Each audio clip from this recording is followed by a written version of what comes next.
In the 1970s, some Camaros weren't just built, they were unleashed. Factory-backed or dealer-tuned, these beasts packed absurd horsepower figures that defied emissions laws and common sense. From secret homologation specials to wild dealer creations, these were the Camaro factory freaks that redefined street dominance. The muscle car wars of the 70s were brutal, but Chevy had a few hidden weapons. These Camaros weren't mass-produced, they were precision-built predators, tuned for speed and dripping with attitude. Today we're counting down the rarest, most unhinged Camaro builds that rolled out with factory blessing and insane horsepower. Top 1, 1973. Camaro-Motion Super Vega 454. Camaro-based build. It looked like a humble compact, but under its skin was pure Camaro-bred madness. The 1973 Motion Super Vega wasn't just an oddball, it was a calculated street assassin hiding behind an economy car silhouette. Built to shock, it was the ultimate wolf in sheep's clothing. While Chevrolet never intended the Vega to be a high-horsepower monster, Motion Performance had other plans. Using their deep Camaro performance knowledge, Joel Rosen's crew ripped out the underpowered four-cylinder and shoehorned in a big-block 454 V8 straight from the muscle car playbook. To fit the beast, they heavily modified the front subframe, reinforced suspension geometry, and gave it a narrowed rear axle housing, massive slicks under subtly flared rear quarters. The exterior? Almost stock Vega, no wild stripes or badges screaming for attention. Inside, it kept a basic GM dash, but gained Camaro-spec bucket seats, a Hurst shifter, and Stewart Warner gauges to keep the driver in control. On paper, this was absurd. Why waste a perfectly good big block on a tiny Econobox? But that's the genius. Weighing hundreds of pounds less than a Camaro, the Super Vega's power-to-weight ratio was staggering. The motion-tuned 454 churned out around 500 horsepower, launching it from 0 to 60 miles per hour in under 4 seconds, and blasting through the quarter mile in the low 11 SA territory reserved for serious race cars at the time. Only a handful were ever built, likely fewer than 10, making it one of the rarest motion creations. This was the car that rewrote street racing etiquette. If you saw a Vega pull up next to you in 1973, you laughed until it left you choking in tire smoke. Today, collectors go wild for any surviving motion builds, and a real Super Vega is almost impossible to find, often fetching six-figure sums when they surface. But if the Super Vega was a wolf in sheep's clothing, our next Camaro freak didn't bother hiding it, and it wore its racing scars proudly and was built for one purpose: to dominate the track in a form the public could barely touch. Top 2, 1969, Camaro Capo ZL1. It looked like an ordinary '69 Camaro SS. Clean lines, cowl, induction hood, rally wheels. But its true identity was buried under the paint. The Capo ZL1 was Chevrolet's ultimate wolf in sheep's clothing, hiding an all-aluminum heart built for one thing: domination. The ZL1 was born out of the Central Office Production Order (COPO) system, normally used for fleet or special-purpose cars. Dealers like Fred Gibb used Capo to sneak this factory freak into existence. Just 69 ZL1 Camaros were built in 1969, each fitted with the race-bred all-aluminum 427 cubic inch big block, originally developed for Can-Am competition. Outside, the car gave few clues: subtle Camaro and SS badging, restrained striping, and a stance that could pass for any well-optioned street car. Inside, the Spartan cockpit featured vinyl bucket seats, basic gauges, and a Hurst shifter. This was no luxury cruiser. It was a purpose-built missile. Under the hood, the ZL1 427 V8 was rated at 430 HP gross, though real output was closer to 500-plus horsepower. With an 11:1 compression ratio, high-flow rectangular port heads, a wild solid lifter camshaft, and a Holley 4-barrel on an aluminum intake, it was essentially a factory race motor dropped into a street shell. Period tests recorded 0 to 60 miles per hour in as little as 5.3 seconds, and quarter-mile passes in the low 11s with slicks, astonishing numbers for a production car. But it wasn't without its challenges. The ZL1's $7,200 price tag was astronomical in 1969, and the engine was temperamental on the street, happiest above 4,000 RPM. Most ZL1s went straight to drag strips, where they racked up wins and built a legend that has only grown over decades. Their Their rarity, racing pedigree, and insane performance make them among the most valuable Camaros ever. Auction prices have topped 7 figures. The COPZL1 is proof that in the right hands, Chevrolet could bend the rules and build a car that rewrote what factory performance meant. It wasn't built to commute, it was built to conquer. But while the ZL1 was a stealth assassin, not all Camaros hid their intentions. A few years later, Baldwin-Motion would take the Camaro formula, throw subtlety out the window, and create a Phase III monster that advertised its horsepower as loudly as it delivered it. Top 3. 1974 Camaro Baldwin-Motion 454 Phase III. In 1974, most muscle cars were being strangled by smog laws and insurance premiums, but Baldwin-Motion didn't care. The Phase III Camaro wasn't built to comply, it was built to dominate, flipping a middle finger to the horsepower drought of the decade. Baldwin-Motion's formula was simple. Take a factory-fresh Camaro from Baldwin Chevrolet, ship it to Motion Performance in Long Island, and unleash Joel Rosen's mad scientist tuning.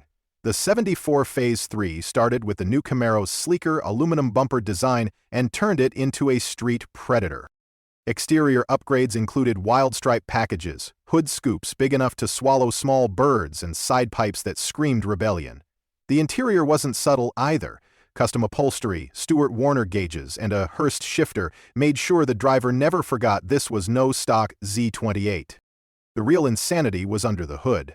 A hand-built LS7 Spec 444 big block, dyno certified to produce a guaranteed minimum of 500 horsepower, often closer to 550, paired with a 4-speed Muncie or beefy Turbo 400. Motion guaranteed quarter-mile times in the 11S, or they'd buy the car back. Fewer than a dozen 1974 Phase III Camaros were built, making each one a street-legal time bomb with the rarity of a unicorn.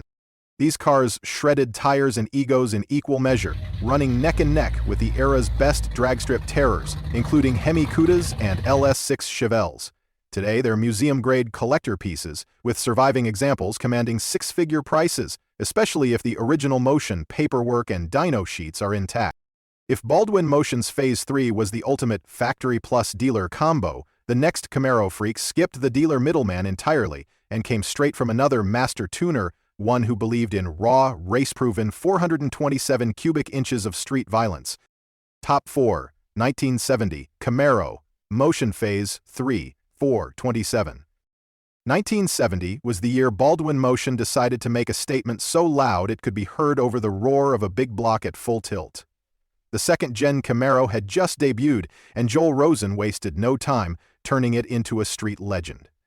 The 1970 Motion Phase III 427 took the sharp, aggressive new Camaro body and layered on every ounce of muscle Rosen could engineer. Custom striping, traction bars, side pipes, and a raised fiberglass hood with a deep scoop gave it a look that said, "Don't even try." The cabin retained the Camaro's driver-centric dash but added Stewart Warner gauges, custom trim, and a Hurst shifter tools for a driver who knew how to handle what was coming. The factory never offered a 427 in the 1970 Camaro, but Motion did. Rosen dropped in a fully blueprinted L72 427 big block, rated at 425 horsepower, on paper, but with Motion's tuning, real-world numbers climbed well over 500 horsepower. Backed by either a Muncie M22 Rock Crusher 4-speed or a beefed Turbo 400, this was a Camaro that could lay down low 11-second quarter miles, with the radio playing. Production? Just a handful. Most estimates say fewer than 12 true Phase III 427S were built in 1970. These cars were street predators, humiliating anything in their path, from Mopar six-packs to big block Mustangs. Today, when one surfaces complete with Motion paperwork, it's an instant auction headliner, often exceeding $200,000 thanks to its rarity and outlaw status. But while Motion built monsters from showroom Camaros, another name in the muscle car underworld was quietly crafting a 454-powered freak that blurred the line between drag car and street cruiser, proving that bigger cubic inches meant bigger trouble. Top 5. 1970 Camaro Dick Harrell 454. In 1970, if Baldwin-Motion was the East Coast's king of outrageous Camaros, Dick Harrell was the Midwest's undisputed Mr. Chevrolet. And when Harrell got his hands on the brand-new second-gen Camaro, subtlety was never on the menu. The 1970 Camaro Dick Harrell 454 began life as a factory big block SS, but that was just the starting point. Harrell's Kansas City shop stripped it down, reworked the suspension, and added drag-spec shocks, traction bars, and custom gearing. Outside, the car looked deceptively close to stock save for the Harrell badging, subtle pinstriping, and a stance that sat just right over fat rear tires. Inside, you found the stock Camaro dash augmented with a sun tack on the column, auxiliary gauges, and a Hurst shifter ready for abuse. While Chevrolet didn't officially offer a 454 in the 1970 Camaro, Harrell made it happen, stuffing in an LS6 spec 454 V8 with 450 horsepower on paper and closer to 500 in reality. Coupled with a 4-speed Muncie and 4.1 gears, it could rip the quarter mile in the high 11s while still wearing license plates. Only a small handful were ever built. Most historians agree the number was in the single digits, making it one of the most elusive Camaro builds of the era. On the street, it was a terror-embarrassing 426 Hemis and 429 Cobra Jets, with a ferocity that earned Harrell's customers a reputation they never had to explain twice. Today, these cars almost never surface, and when they do, they fetch six-figure sums, simply because they embody the purest expression of muscle car rebellion. And if Harrell proved you could stuff a drag strip heart into a street Camaro, another build from the 70s showed that even a smaller displacement could earn a feared reputation, especially when it came wrapped in a menacing blacked-out package. Top 6, 1978, Camaro Black Panther 350. By the late 70s, the Camaro's muscle car glory seemed like a fading memory, until a mysterious dealer package appeared that looked like something out of a midnight street race movie, the Black Panther. Built through select Canadian dealerships, the 1978 Camaro Black Panther was a visual punch in the face to the Malaise-era norm. Finished in deep black paint with gold striping, unique badging, and turban-style wheels, it carried a sinister, almost outlaw presence. Inside, you got a mix of factory luxury and dealer-added flair. Gold-trimmed dash bezels, Black Panther seat embroidery, and a floor console housing the shifter for the automatic or 4-speed manual. Under the hood, the base was Chevrolet's 350 V8 Hardly Exotic in 1978, but this wasn't a bone-stock small block. Dealers offered performance tuning packages that included upgraded intake manifolds, Holley carburetors, and reworked ignition systems. The result? Around 250 real-world horsepower, at a time when most showroom Camaros were struggling to break 100. It wasn't just about looks, it could actually move. Estimated production is under 150 units, with many lost to rust or heavy use. The Black Panther became a cult favorite in Canadian street racing circles. Its rarity meant few had seen one in person, and fewer still had the chance to line up against one at a light. Today, survivors are almost mythical. Prices have skyrocketed from under $5,000 in the 90s to over $50,000 for well-preserved examples. But while the Black Panther thrived on mystique and outlaw vibes, another Camaro from the 70s wore its factory freak credentials openly. Born in a legitimate performance shop, but with enough brute force to challenge anything Detroit had to offer. Top 7, 1971, Camaro Berger 454. In the early 70s, if you wanted a Camaro that could outrun almost anything on the road, you didn't go to just any Chevy dealer, you went to Berger Chevrolet in Grand Rapids, Michigan. And in 1971, their 450 4-powered Camaro was pure, unfiltered muscle. Berger was already famous in the muscle scene for quietly building cars the factory wouldn't dare put in the brochure. The 1971 Berger 454 Camaro looked deceptively like a standard SS factory stripes, rally wheels, and a clean, split bumper front end. But the minute you popped the hood, you knew this wasn't corporate standard. The interior was typical early second-gen Camaro, deep bucket seats, 3-spoke steering wheel, and a gauge cluster that seemed almost innocent considering the chaos it could unleash. This Camaro carried the LS6 454 big block V8 rated at 425 horsepower on paper but known to make far more in the real world. Berger didn't just drop it in, they blueprinted, tuned, and optimized it for maximum street dominance. Few were ever built. Some estimates put production at fewer than 50 cars, with many surviving only as legends passed around in drag strip conversations.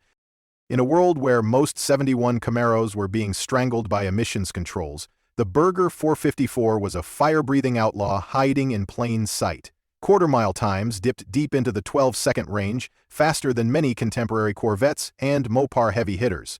Today, finding a genuine one is nearly impossible, and when they do surface, the price can crest six figures without hesitation. If Berger's big block street assassin proved one dealer could bend the rules, the next Camaro on our list shows how Chevrolet itself, under the radar, could engineer something just as sneaky, except this time, it was wearing a badge no one saw coming. Top 8, 1976, Camaro, California 350, Special Service Package. On paper, the 1976 Camaro California 350 Special Service Package looked like a stripped-down commuter for Golden State bureaucrats. In reality, it was a stealth performance package disguised as a fleet order. The mid-70s were rough for muscle cars. Emissions laws, fuel shortages, and insurance crackdowns were killing big horsepower. But in California, certain agencies needed pursuit cars that could actually keep up. Chevy responded quietly with the Special Service Package for Camaros, ordered through state contracts. Externally, these cars were plain. No wild stripes, no flashy trim, often painted in white or muted tones. Inside, you'd find a no-nonsense vinyl interior, heavy-duty front seats, and a stripped dashboard, all business, no fluff. Under that plain exterior hid the LM1 350 V8, rated at 165-175 horsepower in civilian guise, but tuned with special carburation, heavy-duty cooling, and performance rear gearing for state use. Combined with a 4-speed manual or turbo 350 automatic, these Camaros had far more urgency than their showroom cousins. Fewer than 400 are believed to have been built, and most were driven hard in government service before being auctioned off, meaning survivors are incredibly rare today. While most mid-70s Camaros were gasping for air under emissions controls, the California Special Service Package cars could hold their own against V8 sedans of the era and even embarrass a few sports coupes. They were the definition of sleeper muscle, purpose-built, fleet-issued, and never advertised to the public. In the collector market, documented SSP Camaros are coveted for their rarity and unusual backstory, with clean examples pulling strong auction results from niche buyers.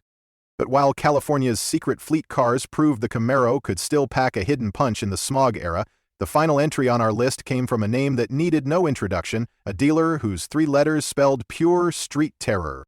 Top 9, 1970 Camaro Yenko Deuce LT1.